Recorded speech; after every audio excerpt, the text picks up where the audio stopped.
Good morning, students. Ethers and epoxides इसका general idea हम पढ़ चुके हैं. This is in the syllabus of BSc Part 2, second paper. Ethers and epoxides का nomenclature हम पिछली क्लास के अंदर पढ़ चुके हैं. आज हम उसकी physical और chemical properties के बारे में बात करते हैं. Chemical properties. Ethers almost inert हैं और ये बेस से आसानी से रिएक्ट नहीं करते, डाइल्यूट एसिड से आसानी से रिएक्ट नहीं करते, कैटालाइटिक हाइड्रोजनेशन इनका आसानी से नहीं हो सकता और ज़्यादातर रिड्यूसिंग एजेंट्स के लिए ये इनर्ट हैं. रिएक्शंस अगर हम बात करें तो इन्हें हम दो तरीके से डिवाइड कर सकते हैं. हम पहले रिएक्शंस करते हैं इथेरियल ऑक्सीजन की. क्योंकि ऑक्सीजन के पास में लोन पेयर ऑफ इलेक्ट्रॉन्स हैं दो, इसलिए ये लेविस बेस की तरह काम कर सकता है और कोऑर्डिनेट बॉन्ड बना सकता है लेविस एसिड के साथ में.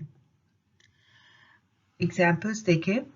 कॉन्सेंट्रेटेड एसिड के साथ में रिएक्ट कराएं अगर हम, तो कोल्ड कॉन्सेंट्रेटेड एसिड के अंदर इनऑर्गेनिक एसिड के अंदर ये डिसॉल्व हो जाता है और ये हमें ऑक्सोनियम सॉल्ट देता है.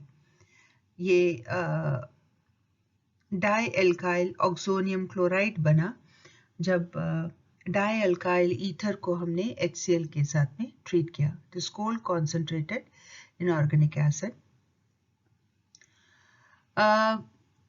ये लेविस एसिड एसिड्स के साथ में जैसे BF3, AlCl3, FeCl3 या ग्रिग्नार्ड रिएजेंट के साथ में रिएक्ट करके कोऑर्डिनेट बॉन्ड बनाता है जैसे हमने देखा, और जो कंपाउंड्स बनते हैं उन्हें हम इथरेट्स कहते हैं. तो देखिए BF3 के साथ में ये कोऑर्डिनेट बॉन्ड बना के कंपाउंड बनाता है कॉम्प्लेक्स.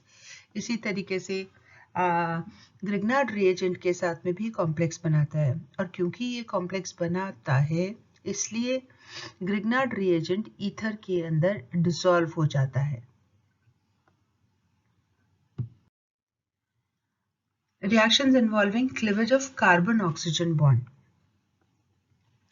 HX के साथ में रिएक्शन, हाइड्रोहालिक एसिड के साथ में रिएक्शन 100 डिग्री टेम्परेचर या 373 डिग्री केल्विन के ऊपर हम देखें तो क्लीवेज हो जाता है और हमको अल्कोहल और अल्काइल हैलाइड मिलता है. लेकिन अगर एक्सेस ऑफ एसिड ले लें हम तो हमें अल्काइल हैलाइड ही मिलता है, क्योंकि अल्कोहल पहले HX के साथ में रिएक्ट करके अल्काइल हैलाइड देता है और कुछ हद तक जो अल्कोहल मिलता है वो भी रिएक्ट कर देता है इस अल्काइल हैलाइड के साथ में और हमें HX के साथ में और अल्काइल हैलाइड मिलता है. साइक्लिक ईथर्स रेडिली क्लीव हो जाते हैं HBr से और हमें ओपन चेन स्ट्रक्चर, हम इसे बोले 1,4-डाइब्रोमो इथेन मिलता है. यहाँ HX की अगर हम रिएक्टिविटी देखें तो सबसे ज़्यादा रिएक्टिव HI है, फिर HBr और फिर HCl. और ये डिपेंड एक्चुअली करता है जो एनायन है उसकी न्यूक्लियोफिलिसिटी पर. जितनी ज़्यादा न्यूक्लियोफिलिसिटी होगी हैलाइड आयन की उतना ही हैलोजन एसिड रिएक्टिव होगा. तो क्योंकि न्यूक्लियोफिलिसिटी इस ऑर्डर के अंदर है, आयोडाइड की मैक्सिमम है और फिर क्लोराइड की, इसलिए HI जो है ये मोस्ट रिएक्टिव है एज कंपेयर टू HCl. अगर हम मैकेनिज्म देखें तो मैकेनिज्म के अंदर पहले क्योंकि एसिड है, एसिड की प्रेजेंस में ये प्रोटोनेट हो जाता है, तो हम इसे कहें कि ये प्रोटोनेटेड ईथर मिलता है. और फिर ये प्रोटोनेटेड ईथर जो है ये दो तरीके से रिएक्ट कर सकता है. ये SN2 से भी कर सकता है और SN1 से भी कर सकता है. जो न्यूक्लियोफाइल है वो SN2 मैकेनिज्म से तो बैक साइड में अटैक करता है और हमें ट्रांजिशन स्टेट मिलती है और क्लीवेज होकर हमें अल्काइल हैलाइड और अल्कोहल मिलता है. रिएक्शन SN1 मैकेनिज्म से भी हो सकती है जहां पर कि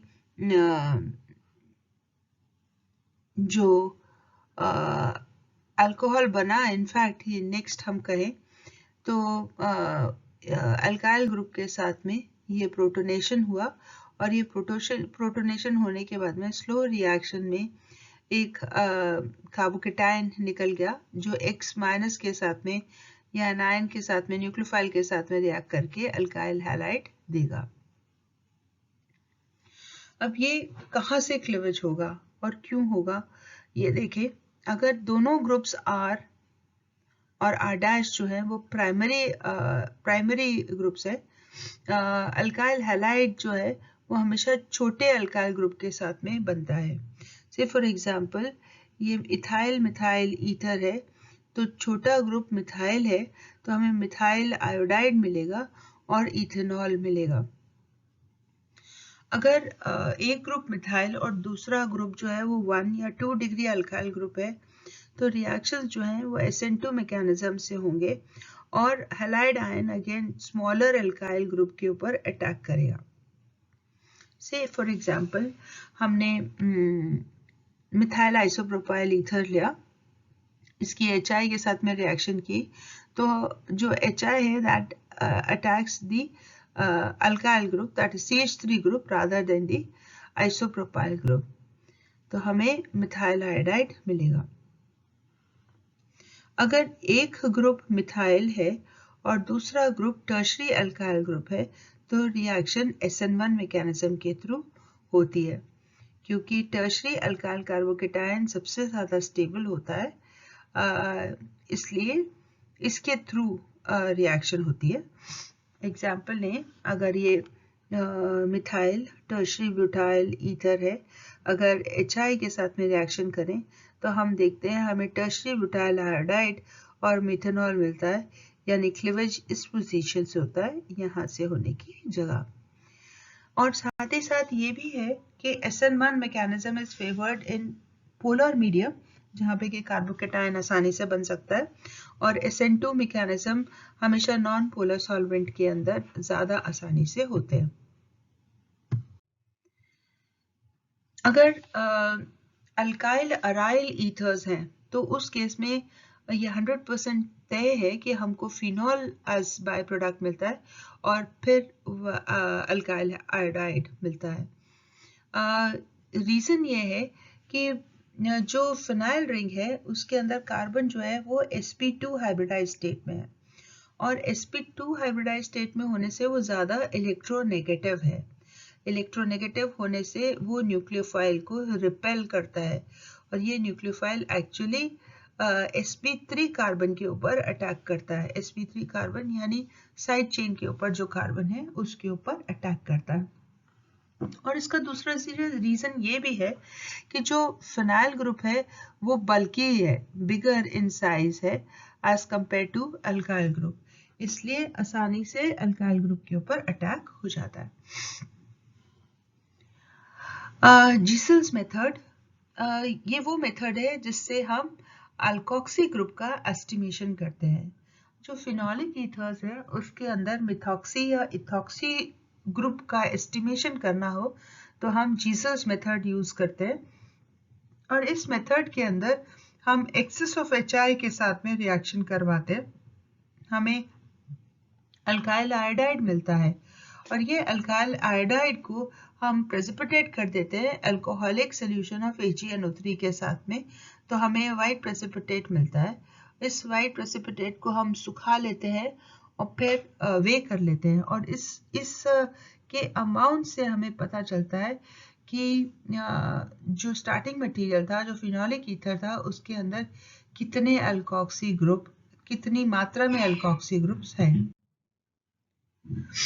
reaction with dilute sulphuric acid, अगर डाइल्यूट सल्फ्यूरिक एसिड के साथ में अंडर प्रेशर हम रिएक्शन करते हैं तो हमें अल्कोहल मिलता है, लेकिन यही सल्फ्यूरिक एसिड के साथ में रिएक्शन अगर हम कॉन्सेंट्रेटेड सल्फ्यूरिक एसिड के साथ में करते हैं तो हमको अल्कोहल और हाइड्रोजन सल्फेट डेरिवेटिव मिलता है। यही अगर हमने सेकेंडरी या टर्शरी ईथर्स लिए तो हम देखते हैं कि कॉन्सेंट्रेटेड सल्फ्यूरिक एसिड के साथ में डिहाइड्रेशन हो जाता है और हमको आइसोब्यूटाइलिन मॉलिक्यूल मिलता है, एल्कीन मिलता है। तो कॉन्सेंट्रेटेड सल्फ्यूरिक एसिड के साथ में टर्शरी ईथर्स जो है वो एल्कीन देते हैं। reactions involving the alkyl group.